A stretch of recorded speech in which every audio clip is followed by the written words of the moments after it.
kapadyas, ayaw gyud ninyo ilabay ang inyong mga seedling or mga liso, kay pwede kayo na ninyo sila itanom. Itisok ra gyud na ninyo sa mga areas nga medyo tambok ang juta.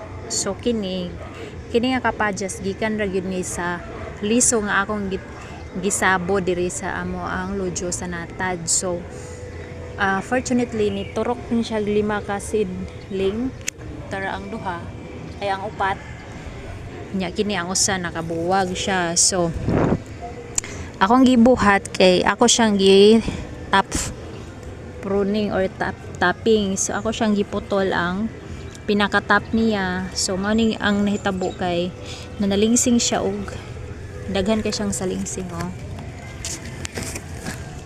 Dili straight ang iyang tubo kay ato siyang gitap pruning. So daghan kay siyang tendency ani nga bisan og dagko na kayo managko or managhan na kayo sila, dili kayo ni sila mo taas, dili ta maglisod og kuha if kaloy-an sa Ginoo nga